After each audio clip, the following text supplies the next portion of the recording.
Muli mga minamahal na kapatid, sa araw na ito ay pinagdiriwang natin ang pag-akyat ni Jesus sa langit. Maraming simbolo at kahulugan ang pag-akyat ni Jesus sa langit.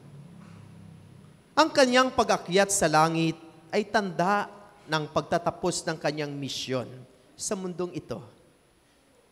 Natapos na ang pagpapahayag niya ng mabuting balita, natapos na physically ang kanyang presensya upang pagalingin ang mga may sakit, upang pakainin ang mga nagugutom. At siya ay bumalik sa kanyang talagang pinanggalingan. Bumalik siya sa kanyang Ama. At sa kanyang pagbabalik sa Ama, para bang sinasabi niya, Tay, mission accomplished. Tinupad ko na ang lahat ng iyong mga iniutos. Tinupad ko na kung ano ang sinabi mo sa akin hanggat inialay ko ang aking buhay sa krus. Kaya mission accomplished.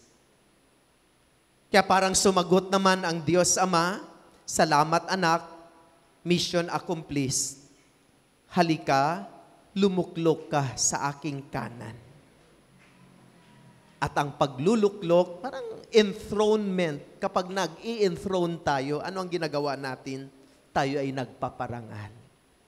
Kaya parang sabi ng Diyos Ama, dahil mission accomplished, dapat kang parangalan. At ang mga anghel ay sasamba sa iyo. Bahagi ng pagpaparangal. Ibig sabihin, ang pagkaakyat ni Jesus sa langit ay ang pagpaparangal sa Kanya dahil sa Kaniyang pagtupad sa mga utos ng Ama dahil sa Kanyang pagmamahal. Bakit kaya umakyat si Jesus sa langit? Sabi niya, babalik ako sa Ama upang ipaghanda ko kayo ng mga silid roon. At kapag naipaghanda ko na kayo ng silid roon, don't worry, babalik ako at susundiin ko kayo. At isasama ko kayo sa kinaroroonan ko. Ang pag-akyat ni Jesus sa langit, pinibigyan tayo ng inspiration at pag-asa. Na pagkatapos ng buhay sa mundong ibabaw na ito, ay mayroong dapat tayong kalalagyan. At ang dapat nating kalalagyan ay ang mga silid na kanyang inihanda doon sa bahay ng Ama. Hindi ba kayo na-inspire na pagkatapos ng buhay natin sa mundong ito na punong-puno ng hirap, ang dami-daming mga problema, tapos kung gustong-gusto natin manatili dito, ang hirap-hirap ng buhay dito. At si Jesus ay nangako na tayo ay kanyang susunduin at kanyang dadalhin doon sa langit. At ano ang sinasabi sa atin sa langit? Doon ay ang buhay na punong-puno ng ligaya at ang buhay na walang hanggan. Kaya yun sana ang magbibigay sa atin ng inspirasyon. Yun sana yung mag-i-encourage sa atin na, gagawa ako ng kabutihan. Maglilingkod ako sa Diyos at sa aking kapwa.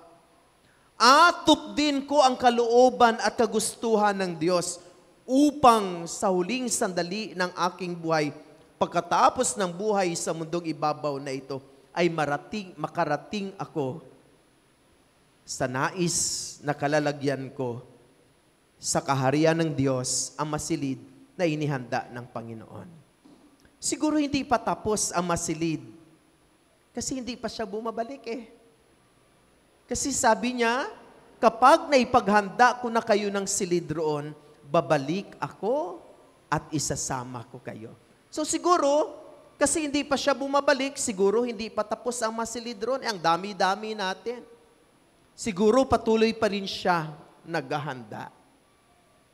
At habang iniintay natin ang pagsundo niya sa atin, mayroon siyang mga habilin sa atin. Na sana itong mga habilin ay hindi natin kinakalimutan. Ano ang habilin niya sa atin noong nakaraang linggo? Ano ang habilin niya sa atin? Ito ang aking utos, mag-ibigan kayo, magmahalan kayo. Para bagang sinasabi ni Jesus, aalis ako pero huwag kayong mag-away-away. kailangan love, love, love lang palagi.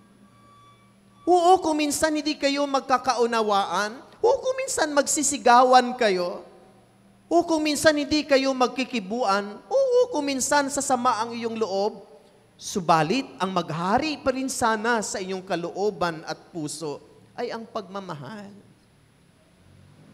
Pagkatapos sana ng inyong away na mag-asawa o pagkatapos sana ng inyong away na magkapitbahay, hindi sana maghari ang puot, galit, sama ng loob at paghihiganti, kundi ang maghari sana ay ang pagmamahal at ang pag-ibig. Kasi wala naman tayong makuha sa sama ng loob, galit, puot. May nakuha ba kayo? No, tumataas lang yung blood pressure nyo. Walang kapayapaan ang inyong kalooban. Ayaw niyong maging payapa at panatag ang iyong kalooban.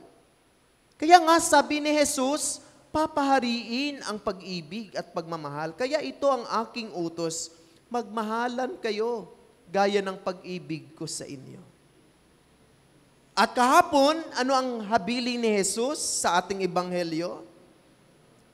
Sabi niya, babalik ako sa Ama at kung mayroon kayong hihingiin, humingi kayo sa Ama dahil ako ay mamagitan para sa inyo. Nandoon pala si Jesus sa langit, bumalik sa Ama upang kapag meron tayong hingiin sa Kanya, siya ang kukulit sa Ama. Ay, humingi yung iyong anak doon. Pagbigyan mo yung kanyang hiningi, siya ang mamamagitan sa atin. Tungo sa Ama. Kaya sabi niya, anuman ang mangyari sa inyong buhay kapag meron kayong hingiin, humingi kayo sa Ama sa pamamagitan ko. At ang Ama ay handang magkaloob nito sa inyo. Ibig sabihin, si Jesus ay mamamagitan sa ating mga panalangin. Kaya parang sabi ni Jesus, palagi kayong manalangin. Wag na ninyong kalimutan ang humingi sa Ama. At sa araw na ito, ano ang kanyang habilin bago siya bumalik sa Ama, umakyat sa langit? Ano ang sabi niya? Ano ang sabi niya? Nakinig kayo ng mabuting balita? Ano ang sabi niya? Ipahayag ninyo ang mabuting balita. Ang sumampalataya at magbibinyag ay magkaroon ng kaligtasan.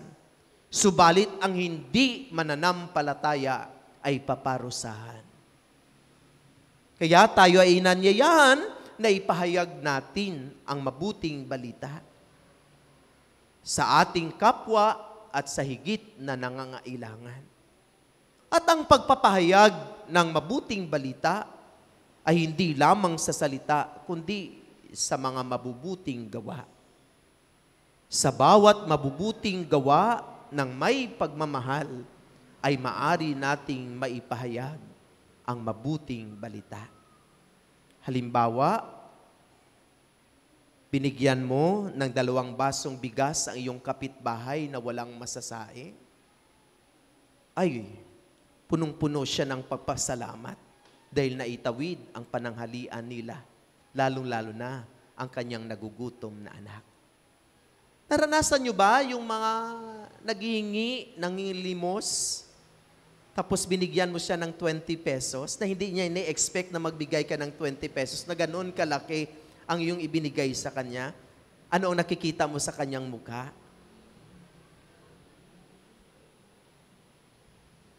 Ang kanyang ngiti ay hanggang sa kanyang tenga.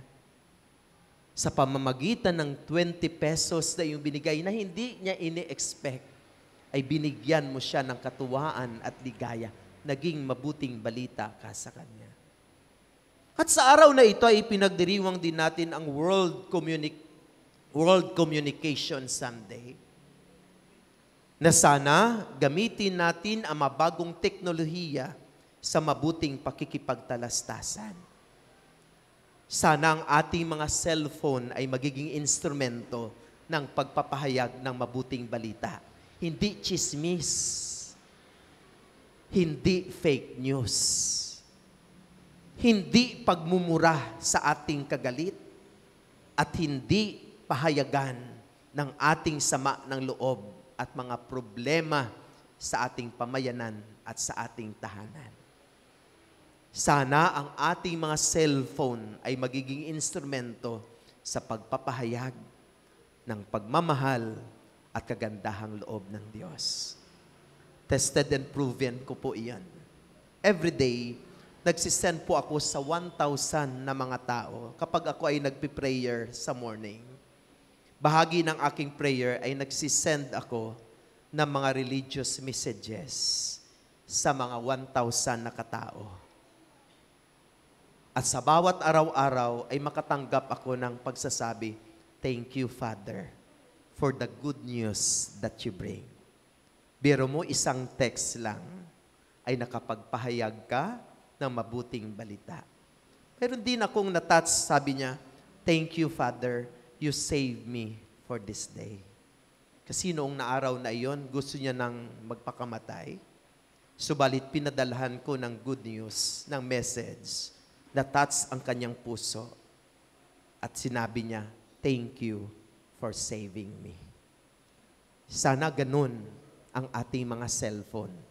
Maging instrumento ng kagandahang loob at pagmamahal ng Diyos. Amen.